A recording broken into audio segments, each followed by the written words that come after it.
The NBA is absolutely loaded with talent, and when it comes time for All-Star Game voting, it becomes a challenge to try and narrow it down to the 12 best players from each conference. Being held to selecting just 24 players in total, along with positional limits, players that are more than deserving of a spot are bound to get snubbed. Several arguments can be made for players this season, but today I'll be sharing my personal picks, and I'm going to start off by listing my starters. In the Eastern Conference, the first guard in the starting lineup will be Donovan Mitchell. There's no doubt in my mind that Mitchell will be named a starter due to his outstanding play in Cleveland. Mitchell has kept Cleveland hanging around the top of the East despite some time missed by Darius Garland. He has been averaging 29 points a game to go along with 5 assists and 4 rebounds on great shooting efficiency. He's been far and away the best guard in the East this season. My other East starter from the guard position is Jaylen Brown. Brown has helped lead the Celtics to the best record in the NBA for the majority of the season. I believe he is one of the most underrated players in the league as he has quietly put up over 27 points a game with about 7 rebounds and 3.5 assists as well. My pick for the first front court starting for the East is Giannis Antetokounmpo. What isn't there to be said about Giannis that hasn't already been said? Just last week, he put up 55 points in a win against the Wizards and has kept the Bucks right at the top of the Eastern Conference all season and has averaged nearly 33 points and 12 rebounds with over 5 assists each game. If this is an all-star starter worthy, I don't know what is. The next front court player starting in the East for me is Kevin Durant. Durant has helped lead the Nets to a massive turnaround of their season, from starting 2-5 with Steve Nash to now fighting for the top spot in the East. Durant may be quietly having his best season since he won MVP in 2014. He's putting up 30 points, 5.5 assists, and nearly 7 rebounds a game on crazy efficiency. His mid-range shot this season has been lethal. He's also been locked in defensively, averaging a block and a half a game. The last starting spot for the Eastern Conference is going to go to Jayson Tatum. As much as Joel Embiid deserves a starting spot this year, it was so hard to put him above any of these 3 front court players I already mentioned. All 4 of these players are right at the top of the MVP ladder, which made this choice even more difficult. This season, Tatum has led the Celtics to the best record in the NBA for basically the entire season. He's been putting up some big numbers, averaging over 30 points, 4 assists, and 8 rebounds with about a steal and a block each game. He's also put up some big individual games, including a 41-piece against the Bucks in a win on Christmas and 44 against the Lakers with a clutch shot over LeBron to send the game to OT, leading to a Celtics win. Now, for my East reserves, as I mentioned before, I have to start with Joel Embiid. The reason I decided to choose the other 3 candidates over Embiid is because he has the least amount of games played between the 4 of them, despite all of them definitely deserving a starting spot. Embiid has led the 76ers to one of the best records in the East this season while averaging an absurd 33.5 points a game to go along with 4.5 assists and 10 rebounds. He also has 2 50 pieces this season, including a 59-point, 11 rebound, 8 assists, and 7 block game against the Jazz earlier this season. The next East player I have coming off the bench is Pascal Siakam. Siakam is another one of those players who always seems to fall under the radar. I understand the Raptors may not be playing their best basketball this season, but what Siakam has done cannot go unnoticed. He's put up a career-high 26 points a game to go along with over 8 rebounds and 6.5 assists a night. He's the main reason the Raptors are staying afloat this season. The next and final frontcourt East reserve on my All-Star team is DeMar DeRozan.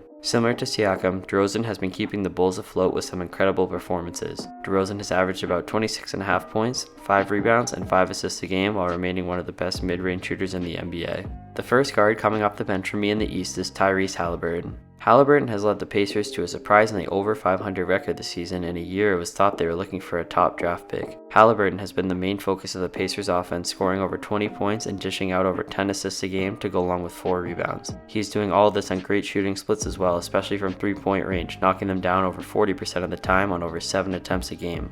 As for the next guard bench spot, I'm going with Kyrie Irving. Kyrie is having one of the best seasons of his career, averaging over 26 points a game along with about 5 rebounds and 5 assists. He has helped the Nets surge to the top of the East with his firepower on offense. For the first wildcard spot for the Eastern Conference, I'm going to go with Trae Young. Though he is having a down year efficiency-wise, Trae is still putting up huge numbers. This season, he's averaged 27 points, 10 assists, and 3 rebounds a game, and should be a popular choice for the All-Star game this season. The last All-Star spot from the Eastern Conference is going to Julius Randle. Randle is another player that I feel has gone under the radar this season as he's been enjoying a big bounce-back season. This season, he's averaging 24 points, 10 rebounds, and 4 assists each game for a Knicks team that has remained competitive all season long. If Jimmy Butler or James Harden end up catching up to the rest of the players in terms of games played, I could see them sliding in over Randle or Trae. But for now, these are my picks for Eastern Conference All-Star players. For the Western Conference, the first guard I have starting for them is Luka Doncic. There's no denying Luka will be an all-star starter this season. He's the only reason the Mavericks are a competitive basketball team as he puts up an otherworldly 34 points, 9 rebounds, and 9 assists a game while shooting 50% from the field. The next guard starting for me is a tricky one. For now, I will have Steph Curry in this position as he is more than deserving of an all-star game start. Curry has averaged 30 points and nearly 7 rebounds and 7 assists each game. He has dragged the Warriors to some crazy wins this season. The problem with Curry is he may not qualify for the game since he may not have enough games played because of his injury. Stick around to find out who I would start in place of Curry if he's unable to participate. The first front court player for the Western Conference has to be Nikola Jokic, no questions asked. This man may win a third straight MVP award this season. Jokic nearly averages a triple-double this season, putting up over 25 points a game to go along with nearly 11 rebounds and 9.5 assists a night. No one is more deserving of the spot than him. The next front court player I believe should start for the West is LeBron James. The Lakers have been inconsistent so far this season, but that hasn't stopped LeBron from putting up monster numbers, including a 47, 10, and 9 game on his 38th birthday. He's been averaging 29 points, 8 rebounds, and 6.5 assists for the Lakers this season. The final starting spot in the West is tough because there are two players I feel who deserve it but may not qualify because of injuries. The first one is Anthony Davis. Davis has helped the Lakers out tremendously this season on offense and defense. He's put up over 27 points a game with 12 rebounds and 2.5 assists, along with over a steal and 2 blocks. These numbers are ridiculous. I really hope to see AD back on the floor playing like he was before his injury. The other player I was considering for this final starting spot was Zion Williamson. Zion has been an absolute force this season, leading the charge for the Pelicans, putting up 26 points, 7 rebounds, 4.5 assists, and a steal a game. Zion just sustained a hamstring strain that will keep him out at least 3 weeks, so his chances of playing in the All-Star game are pretty slim, but I wanted to make sure I was giving him his flowers. If neither Davis nor Zion can play in the game, the final frontcourt starter will be domantas Sabonis. This may seem like a bit of a stretch, but there weren't too many players that were healthy enough to be put in this starting spot. This should not discredit Sabonis' season anyway, as there's no denying he's been one of the main reasons the Kings have bounced back so much this season. Sabonis has put up over 18 points, 12 rebounds, and 6 assists a game with some improved defense as well. His true shooting percentage is also flirting with 70%, which is absurd.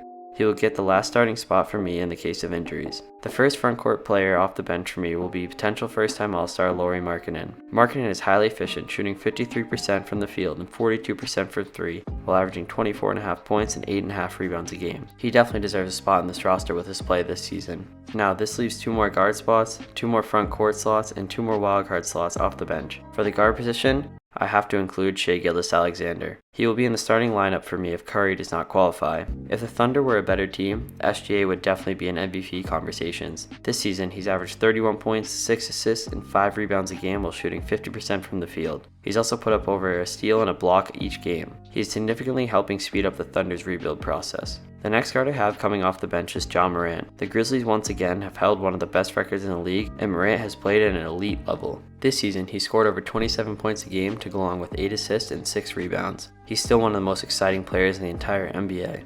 The next frontcourt player coming off the bench for me is Paul George. It's difficult to select players from the West because so many stars have played limited games, but I believe PG has played enough games to qualify himself for the All-Star game. This season, George has averaged about 24 points, 5 assists, and 6 rebounds a game while shooting 38.5% from 3 on a Clippers team that will be contending when everyone is healthy. The final frontcourt player coming off the bench for me in the West is Jeremy Grant. Grant has quietly been having a great season for the Blazers, averaging over 22 points and 4 rebounds while shooting a wild 44% from 3. His play could certainly earn him a spot on the roster, although it's hard to say now given all the injuries. There's 3 guards that I would consider for these final 2 wildcard spots, and I'm going to give the first spot to Devin Booker. Yes, the Suns haven't been winning many basketball games, but Booker's play hasn't regressed at all. Again, he's one of those players on the fringe of qualifying, but I decided to give him a shout out here. This season, Booker has put up over 27 points to go along with 5.5 assists and 4.5 rebounds a game. We'll see when he returns from his injury if he can still qualify. One player that definitely qualifies and will be in my final wildcard spot is De'Aaron Fox. Like Sabonis, Fox has led the Kings to a great start to their season. Fox has put up 24 points, 6 assists, and 5 rebounds a game while holding the Kings to over 500 for the first time in what feels like forever.